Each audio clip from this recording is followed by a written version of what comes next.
야, 이걸 왜 수사를 안 해, 진영구를? 그렇죠. 라고 야. 물어봤습니다. 당시 수사팀장이 누구냐? 봉욱이에요. 검사들이 변호인, 뭐 정관을 해갖고 주가 조작이 일어난 계열사에 막 이사 감사로 들어가고 이게 그러니까 좌우가 없어요. 검찰은 패밀리예요. 그냥 진짜 패밀리. 그냥 패밀리예요. 양재택, 유상범, 진영구, 봉욱. MBC 스트레이트 수사할 때 이제 왜 진영구 수사 안 했어라고 하니까 당시 수사 과정에서 진영구 전 검사장님 이름이 언급된 바는 전혀 없습니다. 근데 저게 말이 안 되는 게 그러네. 아니 파인오토 렌탈 등기만 떼보면 계열사니까 그렇죠. 파인오토 렌탈에 이사랑 감사 다 해서 4명이었어요. 그냥 페이퍼 컴퍼니까. 나머지 3명이 다 기소돼서 유죄 판결을 받았습니다. 아, 나머지 3명은 다 기소됐어? 다 기소. 아니 주가 조작범들이 만든 회사인데 진영구만 조사를 안 받았는데 어떻게 진영구 검사장이 등기 때 보면 진영구 이름도 있네. 여기 왜 들어갔어? 주가 조작범들이랑 같이. 그 수사팀장이 봉욱이었고 무슨 실체적 진실이 드러났습니까? 그래서 검찰이 무슨 정치검찰 뭐 어쩌고 저쩌고가 필요 없는 게 그냥 검찰은 패밀리고요. 그래서 우리가 제발 좀 뭐 민정수석할 때 검사 이제 그만 쓰자라고 얘기가 나오는 게 이렇게 다 얽혀 있어요. 봉욱 민정수석이 주가 조작 사건 관련해서 수사팀장이었고 그때 이제 한동훈의 장인 진형구가 여기에 강력하게 뭔가 이렇게 역할을 하고 가담한 거 아닐까라고 의심되는 상황에서 진영구를 철저하게 빼줬거든요. 수사 과정에서. 근데 이제 봉욱 같은 사람을 민정수석 쓴 게 저는 좀 사실 지금도 잘 이해 안 됩니다. 예. 줄 잘 타고 잘 보이면서 무난하게 그 조직 안에서 커온 사람인데 검찰 개혁을 해야 되는 이재명 정부 하에서 민정수석을 봉욱을 앉혀서 된다. 돌아 원점이다. 국민들이 그래도 상당 부분은 만족하는 안이 나와서 그 검찰 개혁 안이 정부 안이 어느 정도 입법 예고도 되고 하면서 순탄하게 갈 경우에 그게 장점인데 다시 논의해보자.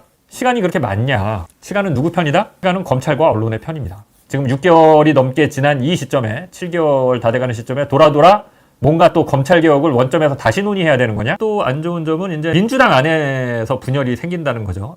민주당과 정부는 공소청 검사들한테 보안 수사권을 주고 싶구나. 그러니까 결정을 못한 거라고 저는 봅니다. 이게 주기 싫으면 왜냐면 민주당 지지자들이 그걸 원하거든요. 이재명 정부를 지지하는 사람들이 그걸 원합니다. 그렇게 발표를 못했잖아요. 보안 수사권을 주고 싶은 거죠. 그런데 보안 수사권을 주겠다라고 발표하면 욕먹을 게 뻔하잖아요. 그러니까 그렇게 발표는 못하는 거죠. 저는 그렇게 해석을 합니다. 공소청에 보안 수사권을 주면 검찰 개혁을 왜 하나요? 중수청 만들어서 강력한 수사기구 만들어요. 공소청은 공사청대로 보안 수사권 갖고 있어요. 경찰도 수사해요. 공수처도 수사해요. 어쩌자는 거죠, 이러면? 아직까지 결정을 못했다는 거는 보안 수사권을 줘야 되지 않느냐라는 기득권에 상당 부분 민주당이 흔들리고 있다라고 밖에 볼 수 없습니다. 수사기관이면 수사관만 있으면 되지 수사사법관은 뭐냐? 검찰 개혁안이라고 한다라고 하면 어떻게 사법관이라는 제도를 새로 만들어서 검사들한테 그걸 달아주겠다라고 할 수 있는지 저는 좀 솔직히 잘 이해가. 조선 왕조가 이제부터 반상의 구분을 없애겠다. 양반 제도를 폐지하겠다. 이제 라고 해서 법령을 제정해서 딱 왕이 공표를 하고 시행을 하면 왕조 시대에도 다음 날부터 만민이 평등해집니까? 아닙니다. 수백 년 동안 사람들의 의식, 생활 습관, 문화, 이 자기의 어떤 몸속에 각인된 어렸을 때부터 보고 자라왔던 그 반상의 엄연한 구별이 없어질 수가 없습니다. 하루아침에. 검찰 조직, 언론 다 마찬가지입니다. 수사사법관을 없애고 수사관만 둔다고 하더라도 거기에 검사도 가고 검찰 수사관이 가면 검찰 수사관이 자, 이제 검사와 수사관의 차이는 없고 다 같은 수사관입니다. 검사님이나 저나 똑같은 거예요. 라고 하고 똑같이 평등해집니까? 그날부터 그거 안 됩니다. 그 안에서 그걸 없애도 검사들은 다 대접받아요. 사법관을 안 두더라도 수사관만 두더라도 검사들이 주요 보직하고 검사가 중수청장을 하든지 주요 간부들은 검사들로 채워질 수밖에 없어요. 그게 수십 년 동안 그렇게 정부 기관이 움직여 왔고 사람들이 그렇게 살아왔고 그 문화와 그 의식이 없어집니까? 그 관행이 하루아침에?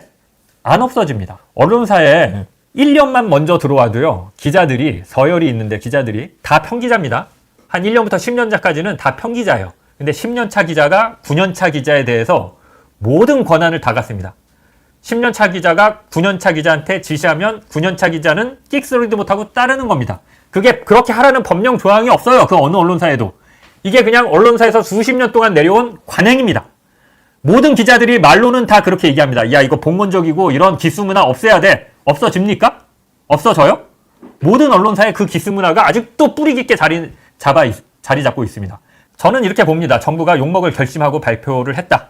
욕을 먹어도 그냥 우리는 어쩔 수 없다. 검찰 기득권을 보호해주는 방식으로 가겠다라고 생각을 한 것 같아요. 송창수라는 사기범이 대형 금융 그 사기를 벌여서 1,300억인가 1,400억을 해먹습니다. 일반인들이 야, 우리한테 투자하면 우리가 전문가거든? 좋은데 투자해서 너 매달 이자 5% 줄게, 10% 줄게. 다단계 방식으로. 그 맨날 나오는 대형 투자 사기 있잖아요. 금융 사기.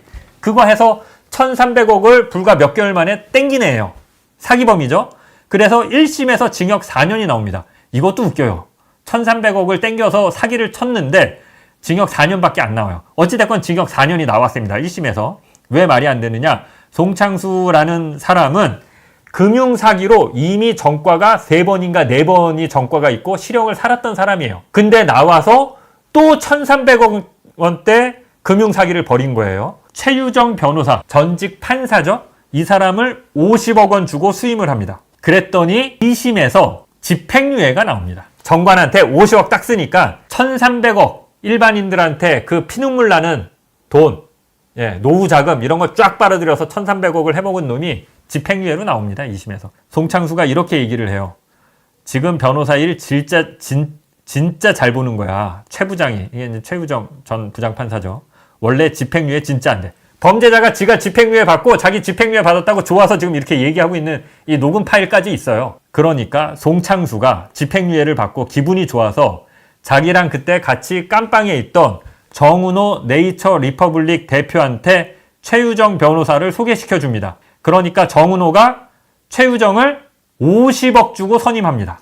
아까 송창수가 1,300억 원을 쫙 빨아먹었다고 했을 거 아닙니까? 그 1,300억 어디론가 갔을 거 아니에요. 송창수랑 한편이었던 이동찬, 이 사람이 법조 브로커고 그 당시 저희 제보자였는데 그러다가 나중에 어느 날 뜬금없이 형, 설마 물밑에 돈이랑 금이 있다고는 사람들이 생각 못할 거 아니야? 이렇게 아이디어를 내는 거예요. 이게 무슨 얘기냐? 1,300억을 이제 어딘가에다가 보관을 해야 되잖아요. 수사기관이 수사는 시작했으니까 1,300억을 빼돌리는데 시골에 펜션을 사서 수영장을 만들고 수영장에 물을 채운 다음에 그 수영장 바닥에다가 1,300억 원을 묻어 놓으면 이거 쉽게 못 찾지 않겠어? 이렇게 아이디어를 냈다라는 거죠. 인천에 컨테이너 박스, 고가의 가방이라든지 옷이라든지 이런 걸 보관해주는 컨테이너 박스가 있거든요. 거기다가 보관을 해놓고 컨테이너 박스에 또 몇백억을 담아서 거기다가 보냈다라는 겁니다. 이거 누가 했습니까? 똑같이? 김건희가 똑같이 했죠. 그러니까 범죄자들은 수법이 똑같아요. 1,300억 중에 범죄 수익 환수를 한 게 거의 없어요. 대형 금융사기가 벌어질 때마다 금융사기범은 잡아요. 근데 금융사기범이 사기쳐서 헤쳐먹은 돈은 안 찾아요. 검찰이들. 왜 그럴까요? 그 돈은 이 법조 카르텔, 전관시장을 유지해주는 자금으로 쓰입니다. 서울구치소 재소자 이모 씨와 출소해 일반인이었던 성모 씨의 통화 내용입니다. 그러면 그 적으라는데 여기 주시면 HSBC에서 결제를 해준대. 거기까지 내가 파악을 했어. 아, 예, 알겠습니다, 형님. HSBC는 1조 원대 금융사기 사건인 IDS 홀딩스의 자회사 IDS 포렉스 홍콩 법인의 주 거래은행이었습니다. 이 씨와 성 씨는 HSBC에 은닉된 것으로 추정되는 IDS 홀딩스의 범죄 수익을 사용하는 방법을 논의합니다. HSBC 홍콩이니까 그걸 결제하겠죠, 뭐. 그게 하는 거래. 예, 그 회사랑 전혀 관계없는 거야. 예. ISDS 홀딩스가 1조 원대 투자 사기 사건입니다. 이 역시 범죄 수익을 거의 못 찾았습니다. 지금 방금 보신 이모 씨가 구치소에 구속돼 있는 사람이거든요. 근데 검사실에 나와서 ISDS 홀딩스의 범죄 수익을 가지고 지금 한솔이 매물로 나왔다. 한솔이라는 기업이. 이거 지금 인수하자. 그 얘기를 검사실 전화로 하고 있는 겁니다. 범죄자가. 1조 원대 범죄 수익. 외국에다 묻어놓은 거. 그거 꺼내서 야, 한솔 매물로 나왔대. 그거 인수하자. 이게 말이 됩니까? 이 씨를 소환한 검사가 누군지 2018년 서울중앙지검 배치표를 살펴봤습니다. 천 사무실은 중앙지검 특수일부 부부장 김영일 검사의 방이었습니다. 김영일 검사가 서울구치소 재소자 이모 씨를 불러 외부 사람과 통화를 할 수 있게 편의를 제공한 겁니다. 그런데 이 김영일 검사 2022년 9월 쌍방울 대북 송금 의혹 수사를 책임지는 수원지검 2차장으로 전격 임명됐습니다. 이화영 전 경기부지사는 최근 김영일 차장검사가 부임한 이후 검사실에서 술과 음식을 제공받고 진술회유가 있었다며 법정에서 증언했습니다. 범죄를 눈앞에 보고도 수사하지 않거나 범죄가 검사실에서 이루어지는 정도까지 지금 갔습니다. 그러니까 얘네들이 ISDS 대표는 잡아넣어요. 아까 이숨 투자자문도 송창수 혼자한 게 아닙니다. 조직이에요. 금융사기 사건은. 근데 거의 검찰이 잡은 게 송창수 하나 집어넣었어요. 동생이 막 면회 오는데 동생도 같이 한 겁니다. 근데 잡아넣지도 않았어요, 동생. 그렇게 그냥 대표만 하나 잡아놓고 범죄 수익은 찾지도 않아요. 그러면 이 대형 금융사기 벌이는 사람들이 어떻게 합니까? 이 돈 가지고 아까 저런 정관들한테 50억씩 쓰는 거죠. 저 범죄 수익 니들이 고액의 변호사 수임료로 계속 받아 처먹으려고 하는 검사들이 어느 정도는 봐줘야 범죄 수익 싹 환수해봐요. 어떻게 범죄자들이 50억, 100억씩 주고 정관들 수임합니까? 기업들은 또 어떻게 하나요? 자기 돈 아까워서.